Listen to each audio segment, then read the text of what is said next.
Good morning students. आज का ये वीडियो लेक्चर बीए पार्ट प्रथम के विद्यार्थियों के लिए। आज का हमारा टॉपिक है पॉलिटिकल मॉडर्नाइजेशन, राजनीतिक आधुनिकीकरण। राजनीतिक आधुनिकीकरण की संकल्पना उस राजनीतिक परिवर्तन की ओर संकेत करती है जो विशेषकर आधुनिक युग में यूरोपीय देशों में, अमेरिका में हुआ है। ये एक बहुपक्षीय प्रक्रिया है, अर्थात इसके बहुत सारे पक्ष हैं, जिसको विश्लेषण करते हुए मॉडर्न पॉलिटिकल थ्योरी नामक पुस्तक के लेखक डॉक्टर एसपी वर्मा ने लिखा कि राजनीतिक आधुनिकीकरण के कई आयाम हैं, जिनमें पहला आयाम है लोगों के मानकों, मूल्यों और अभिविन्यासों में परिवर्तन। जब हम राजनीतिक आधुनिकीकरण की बात कर रहे हैं तो एसपी वर्मा साहब का कहना है कि राज व्यवस्था के लोगों के मानकों, मूल्यों और अभिविन्यासों में परिवर्तन आना चाहिए। दूसरा, लोग जो राज व्यवस्था में रहने वाले लोग हैं उनकी साक्षरता, उनके बीच कम्युनिकेशन, संचार और ज्ञान का प्रसारण पर्याप्त रूप में हो रहा है या नहीं, इसका मापन। तीसरा, जनसंख्या की जो स्थिति है, जब हम जीवन स्तर की बात कर सकते हैं, हाँ, और लोगों की संचालनशीलता और नगरीकरण की बात।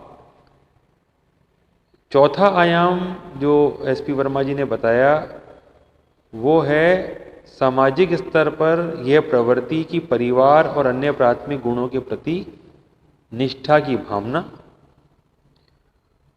और पांचवा बिंदु लिया है उन्होंने कि आर्थिक स्तर पर कृषि की बजाय औद्योगिक विकास पर बल।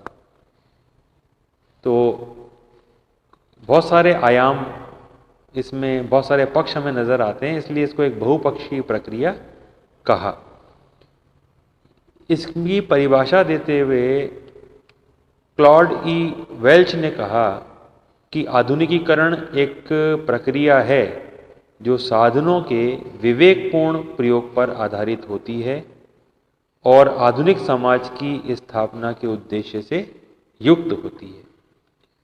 यानी उसका जो उद्देश्य है वो है आधुनिक समाज की स्थापना, और इस प्रक्रिया में क्या होगा, साधनों का विवेकपूर्ण तरीके से प्रयोग किया जाएगा।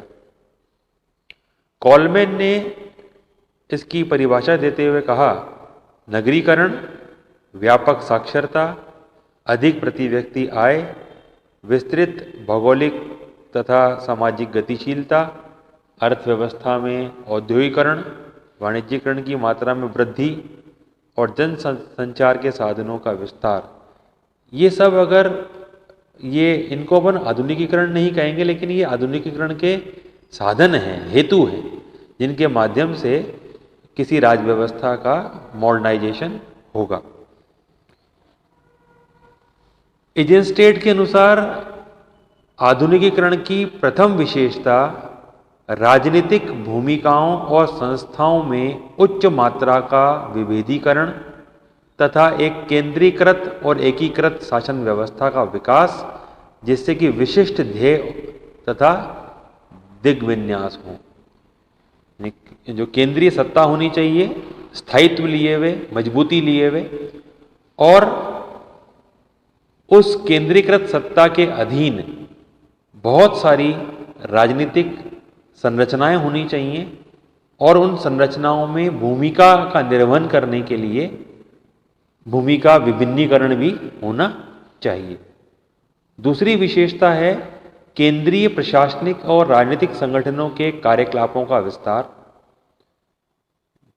जो भी केंद्रीय सरकार है, उसका जो प्रशासन है, उसके जो राजनीतिक संगठन है, उसका निचले स्तर तक विस्तार हो, ताकि समाज के समस्त क्षेत्रों में उनकी व्याप्ति हो और लोगों की पहुंच उन संगठनों या उन संस्थाओं तक हो सके। तीसरी विशेषता है अंतर्निहित शक्ति का समाज के अधिकांश समूहों में और अंतोदगत्वा समस्त वयस्क व्यक्तियों तक फैलाव। ये बहुत आवश्यक है कि सहभागिता निरंतर बढ़नी चाहिए, जन सहभागिता में वृद्धि होनी चाहिए।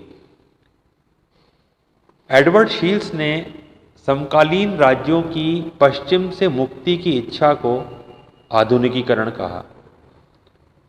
दूसरे महायुद्ध के बाद औपनिवेशिक साम्राज्यवाद का युग समाप्त हुआ। लैटिन अमेरिका, एशिया, अफ्रीका और मध्य पूर्व में नए स्वतंत्र राज्यों का उदय हुआ। इन नए स्वतंत्र राज्यों ने स्थिति, जनसंख्या, इतिहास, संस्कृति, धर्म आदि की विभिन्नताओं के बावजूद निरंतर परिवर्तन और आधुनिकीकरण की एक प्रक्रिया में ये सक्रिय हुए।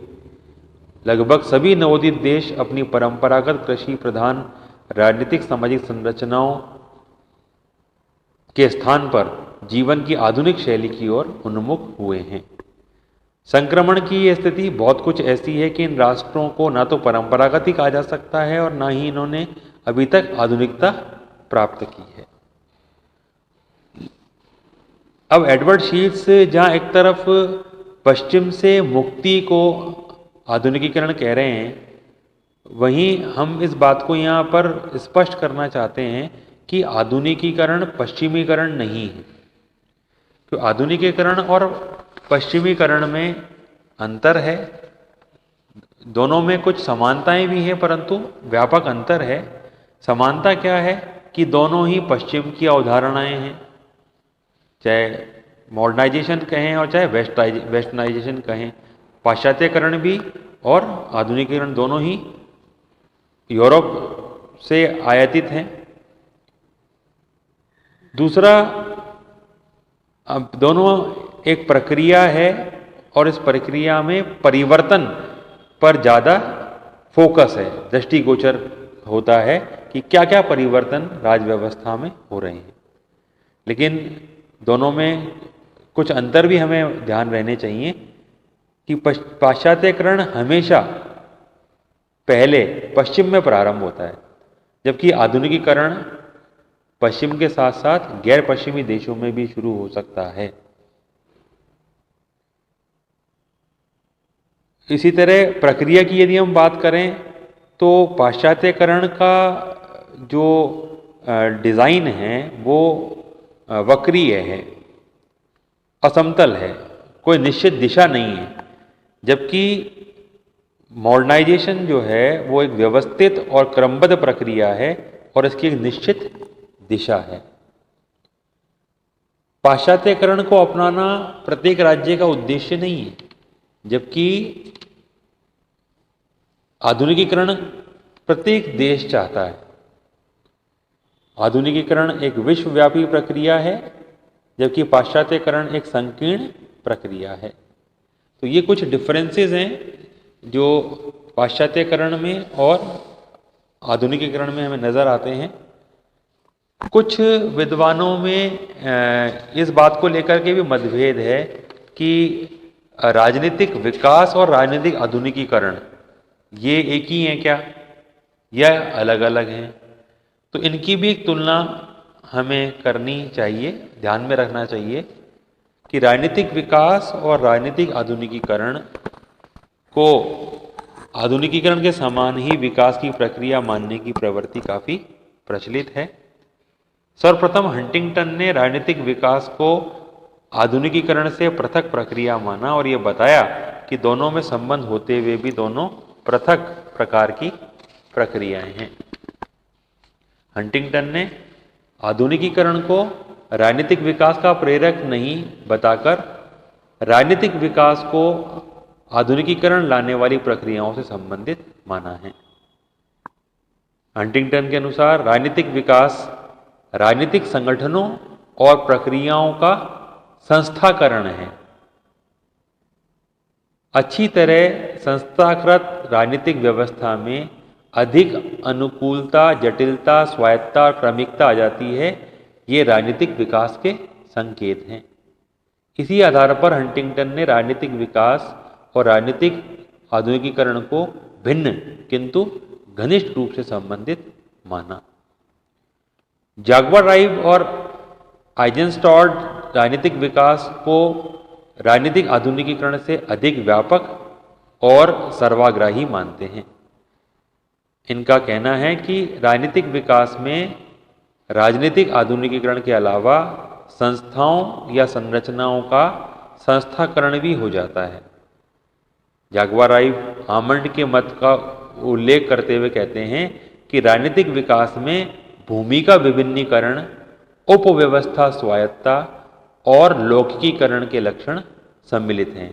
जो हमने पॉलिटिकल डेवलपमेंट में आमंड ने जो राजनीतिक विकास के 3 लक्षण बताए थे, उन्हीं को कोट किया है जागवार राइव ने। जबकि राजनीतिक आधुनिकीकरण में सत्ता की बुद्धिसंगतता, राजनीतिक संरचनाओं का विभिन्नीकरण और राजनीतिक सहभागिता ही प्रमुख आयाम माने गए हैं। तो दोनों में क्या डिफरेंसेस हैं उस पर हम बात करते हैं। पहला अंतर राजनीतिक विकास और राजनीतिक आधुनिकीकरण में कि राजनीतिक विकास की संकल्पना व्यापक है, जबकि राजनीतिक आधुनिकीकरण एक संकीर्ण या सीमित अवधारणा है। दूसरा, राजनीतिक विकास राजनीतिक प्रक्रियाओं और राजनीति का संस्थापन है, जबकि राजनीतिक आधुनिकीकरण का संबंध राजनीति में संरचनात्मक परिवर्तनों से है, जिसमें संस्थापन हो यह आवश्यक नहीं है। जागवार राइव ने एक जगह लिखा भी है कि पॉलिटिकल जो मॉडर्नाइजेशन है और जो पॉलिटिकल डेवलपमेंट है, उसको कोट करते हुए उन्होंने लिखा कि political development is political modernisation plus political institutionalisation. यानी राजनीतिक आधुनिकीकरण में जब राजनीतिक संस्थापन की स्थिति जुड़ जाती है, तब वो राजनीतिक विकास की स्थिति बन जाती है। ये इम्पॉर्टेंट कोटेशन है जागवार राइव की, जो कई परीक्षाओं में भी पूछी जाती है। राजनीतिक विकास की सुनिश्चित अवस्थाएं होती हैं, जबकि राजनीतिक आधुनिकीकरण का क्रम और प्रतिमान तो होते हैं, परंतु सुनिश्चित अवस्थाएं नहीं होती। राजनीतिक विकास विकास की प्रक्रिया से स्वायत्त है, ऑटोनॉमस है, जबकि राजनीतिक आधुनिकीकरण पॉलिटिकल मॉडर्नाइजेशन की प्रक्रिया से स्वायत्त नहीं है, उसका पहलू है। राजनीतिक विकास कभी कभी स्थितिकता की स्थिति का बोधक हो सकता है, जबकि आधुनिकीकरण में कभी भी स्थितिकता की स्थिति नहीं आती है। तो ये कुछ डिफरेंसेस हमें ध्यान में रखने हैं, जो पॉलिटिकल डेवलपमेंट और पॉलिटिकल मॉडर्नाइजेशन में डिफरेंस बताते हैं। दोनों में समानताएं क्या हैं कि अगर हम देखें राजनीतिक व्यवस्थाओं को समझने, उनकी गत्यात्मक शक्तियों के संबंध में सामान्यीकरण करने के लिए अनेक विद्वानों ने, जिनमें एडवर्ड शील्स, डेविड एप्टर, क्लॉड ई वेल्च प्रमुख हैं, राजनीतिक प्रक्रियाओं को आधुनिकीकरण के परिवेश में समझने का प्रयत्न करते हैं। इनका तर्क है कि राजनीतिक आधुनिकीकरण अन्य उपागमों की अपेक्षा अधिक बृहत्तर संदर्भ रखता है। यही वजह है जिससे इनके द्वारा आधुनिकीकरण के प्रयत्न राजनीतिक व्यवस्था में कितने सफल रहे हैं, इसका अध्ययन हो पाता है। तो इन डिफरेंसेस के बाद में अब हम बात करते हैं कि राजनीतिक आधुनिकीकरण के प्रमुख लक्षण क्या हैं। इसके पर बात की जाए तो जो पहला लक्षण है, पहली जो विशेषता है जो राजनीतिक मॉडर्नाइजेशन बताई गई है, और इसमें सीबी गेना साहब की पुस्तक से मैंने कुछ कोटेशंस और कुछ पॉइंट्स लिए हैं जो मैं आपके साथ डिस्कस करना चाहता हूँ। इसमें सबसे पहला लक्षण बताया गया है राज्य या केंद्र में शक्ति का अधिकाधिक संकेंद्रण। राजनीतिक आधुनिकीकरण का एक महत्वपूर्ण लक्षण यह है कि मानव जीवन की गतिविधियों से संबंधित सभी प्रकार की शक्तियों का राज्य या राजनीतिक व्यवस्था में केंद्रीकरण होने लगता है। इसका तात्पर्य है कि राजनीतिक व्यवस्था अधिकाधिक शक्तियों की नियामक बनने लगती है। तकनीकी प्रगति, अंतर्राष्ट्रीय मजबूरियां, प्रतिरक्षा की आवश्यकताएं, संप्रेषण साधनों के विकास के कारण व्यक्ति के जीवन का राजनीतिक पहलू सर्वोपरिता की ओर बढ़ता जाए, यह राजनीतिक आधुनिकीकरण की निशानी है। राजनीतिक शक्ति के विकेंद्रीकरण की व्यवस्थाएं बने राजनीतिक पिछड़ेपन की निशानी नहीं बने, वरन ये राजनीतिक आधुनिकीकरण के लिए आवश्यक मानी जाती है। यहाँ राज्य में शक्ति केंद्रण का एक ही अर्थ है कि राजनीतिक शक्ति महत्वपूर्ण और अन्य शक्तियों की नियामक और संचालक बन जाए तो राजनीतिक दृष्टि से समाज आधुनिक कहा जाएगा। दूसरी विशेषता है राज्य या केंद्र का समाज में अधिकाधिक प्रवेशन। प्राचीन राज्य पुलिस राज्य थे। इनका कार्य था बाहरी आक्रमणों से रक्षा करना और आंतरिक व्यवस्था बनाए रखना। जनता के समक्ष सरकार की नकारात्मक भूमिका थी। सरकार सिर्फ कर वसूली के समय जनता से संपर्क करती थी। यातायात व संचार के साधनों का विकास नहीं होने से दोनों के मध्य संपर्क नहीं था। आधुनिक सरकारें सकारात्मक भूमिका लिए हुए हैं। वह हर स्तर पर व्यक्ति और समाज में प्रवेश करना चाहती हैं। यही राजनीतिक आधुनिकीकरण की निशानी है। आधुनिक सरकारें जन सरकारें हैं, जनता की इच्छा से संचालित होती हैं। आधुनिक सरकारों की समाज के हर क्षेत्र में पहुंच या प्रवेशन संभव है।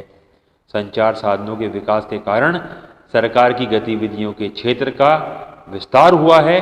इसी कारण बृहत्तर नौकरशाही या प्रशासन कार्मिकों की संख्या में अभूतपूर्व वृद्धि हुई है।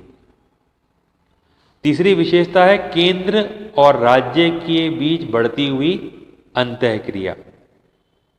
दोनों के बीच में, केंद्र में और समाज में अंतःक्रियाओं में जितनी अधिक वृद्धि होगी, और ये वृद्धि करने वाले जो साधन हैं वो हैं पॉलिटिकल पार्टीज, राजनीतिक दल, इंटरेस्ट ग्रुप्स, हित समूह, दबाव समूह, प्रेशर ग्रुप्स, नौकरशाही, निर्वाचन के समय होने वाला संपर्क और संचार। ये कुछ ऐसी चीज़ें हैं या हेतु हैं, साधन हैं जिनके माध्यम से केंद्र और समाज के बीच अंतःक्रिया में वृद्धि होती है।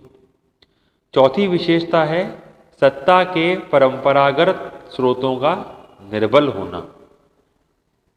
राजनीतिक आधुनिकीकरण में सत्ता के स्थान का नाटकीय खिसकाव या स्थानांतरण हो जाता है। परंपरागत राजनीतिक समाजों में शक्ति या सत्ता का पुंज राजा, महाराजा, धार्मिक गुरु, पारिवारिक प्रमुख इत्यादि होते थे।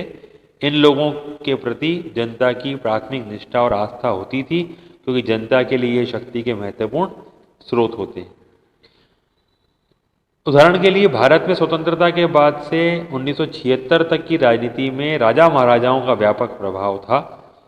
राजनीतिक आधुनिकीकरण के प्रभाव से सत्ता के परंपरागत स्रोतों का प्रभाव कम होने लगता है। सत्ता के परंपरागत स्रोतों के निर्बल होने और उनके स्थान पर राष्ट्रीय राजनीतिक सत्ता की स्थापना राजनीतिक आधुनिकीकरण की सबसे महत्वपूर्ण और मूलभूत विशेषता है।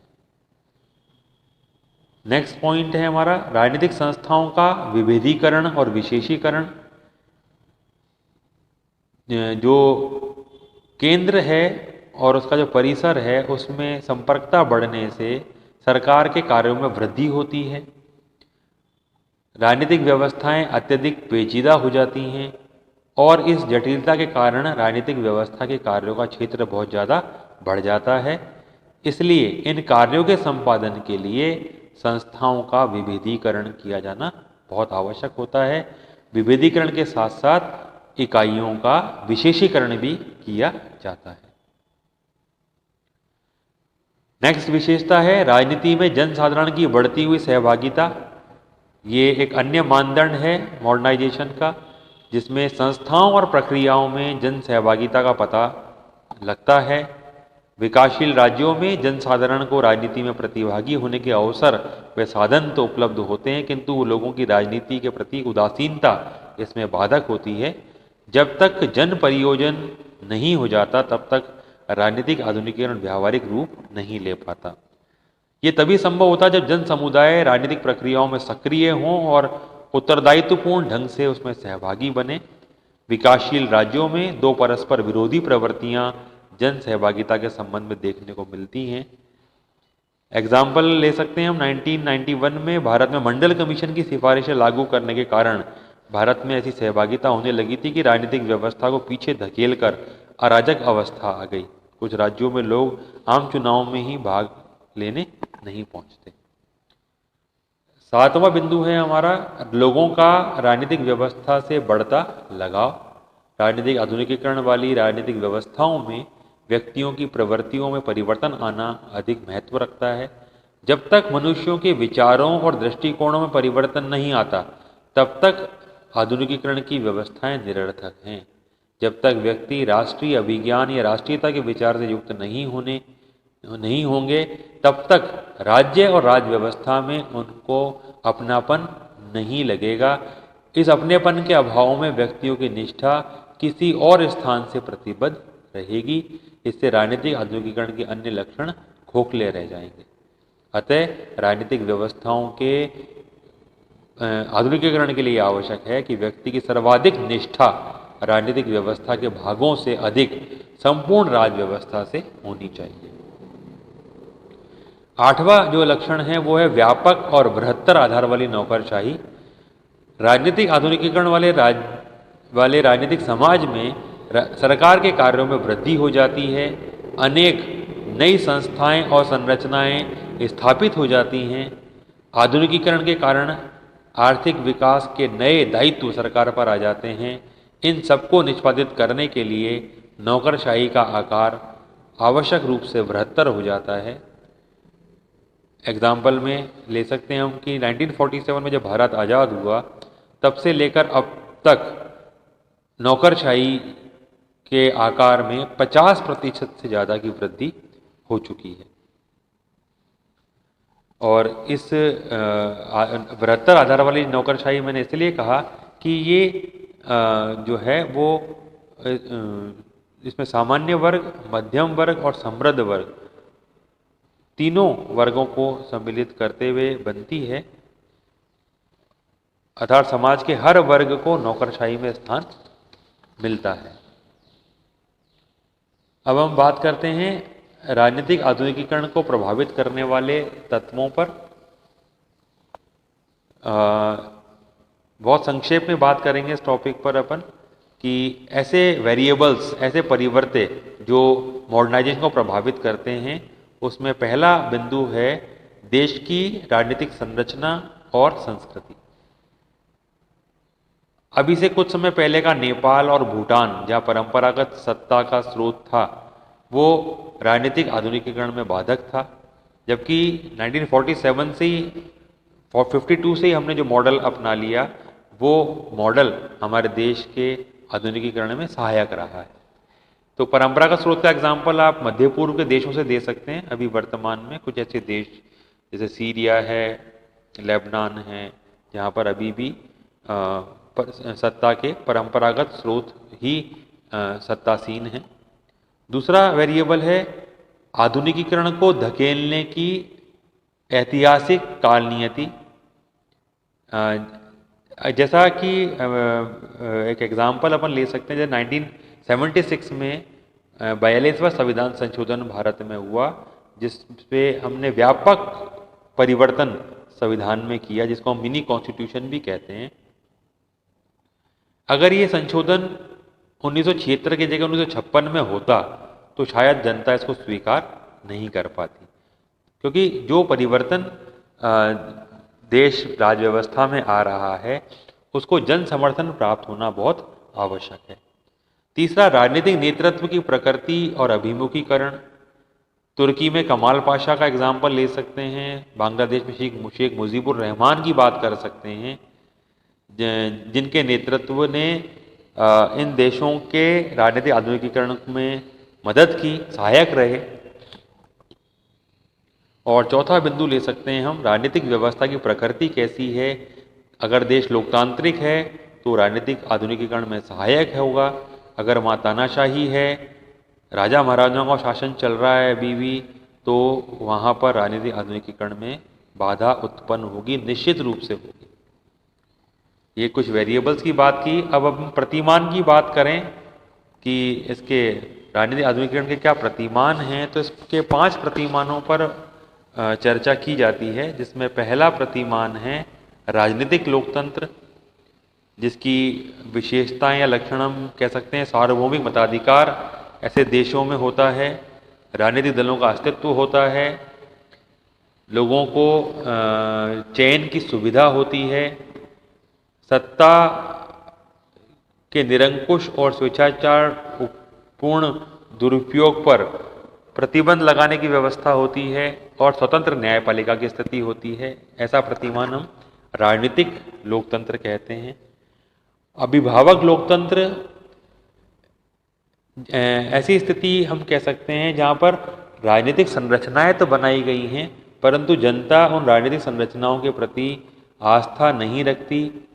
तो एक वर्ग विशेष जो है वो सत्तासीन रहता है, सत्ता उसी वर्ग के हाथ में रहती है और वही उस देश की राज्य व्यवस्था को संचालित करता है और वह किसी प्रकार से जन समर्थन जुटाने का प्रयास करता है। तीसरा प्रतिमान है आधुनिकीकरणशील वर्गतंत्र। यहाँ पर भी हम बात करें कि आम जनता स्वतंत्रताओं को असीमित और निरपेक्ष मान लेती है, जिससे अराजकता की स्थिति उत्पन्न हो जाती है। विकासशील देशों में ऐसा देखने को मिलता है। ऐसी परिस्थितियों में जो एक आधुनिक गुटतंत्र है वो सत्ता में आ जाता है। ये स्वार्थी लोगों का गुट या समूह नहीं होता, ये वास्तव में देश का आधुनिकीकरण चाहता है और ये सत्ता में आता है। ये अधिक बल आर्थिक और राजनीतिक सामाजिक आधुनिकीकरण पर अधिक बल देता है, ताकि अर्थव्यवस्था और समाज में परिवर्तन आने के बाद लोगों की स्थितियों में जब व्यापक परिवर्तन आ जाए, तब धीरे धीरे राजनीतिक आधुनिकीकरण को आरोपित किया जाए। चौथा प्रतिमान है सर्वाधिकारवादी वर्गतंत्र। इसके लक्षणों में हम कह सकते हैं कि प्रशासक समूह को ही श्रेष्ठ जीवन का और उसे प्राप्त करने के साधनों का समुचित ज्ञान होता है, समाज में दूसरों को नहीं होता। सभी सामाजिक मामलों में शासन तंत्र की सर्वोच्चता मानी जाती है। शासन तंत्र पर किसी प्रकार का नियंत्रण नहीं होता, जबकि शासन जीवन के सभी क्षेत्रों को नियंत्रित करता है। सत्तारूढ़ शासकों के अलावा समाज में शक्ति के अन्य विरोधी केंद्र नहीं होते और यदि कोई दल होता है तो एक विशिष्ट दल होता है और वो है सत्तासीन लोगों के संरक्षण में ही कार्य करता है। पांचवा प्रतिमान है परंपरागत वर्गतंत्र, जिसमें हम सही अर्थों में अगर हम कहें तो ये आधुनिकीकरण की प्रक्रिया का खुला विरोध है, क्योंकि आधुनिकता और परंपरागतता साथ साथ नहीं चल सकती है। जहाँ अभी भी परंपरागत सत्ता के स्रोत विद्यमान हैं, जहाँ अभी भी परंपरागत विचारों के आधार पर व्यक्ति को स्वतंत्रता नहीं दी जाती है, लोगों के बीच में संचार नहीं होता है, विचार संवाद नहीं होता है, जहाँ लोगों को चयन की सुविधा नहीं है, जहाँ लोग चुनाव में भाग नहीं ले सकते, जन सहभागिता बिल्कुल नहीं है, ऐसे स्थितियों को हम परंपरागत वर्गतंत्र के अंदर सम्मिलित करते हैं। तो ये जो डिफरेंस भी मैंने आपको बताया, मॉडर्नाइजेशन और वेस्टर्नाइजेशन में क्या अंतर है, पॉलिटिकल डेवलपमेंट और पॉलिटिकल मॉडर्नाइजेशन में क्या डिफरेंस है, पॉलिटिकल मॉडर्नाइजेशन के लक्षण, प्रतिमान, परिवर्तन, इन सभी पर हमने बात की। धन्यवाद।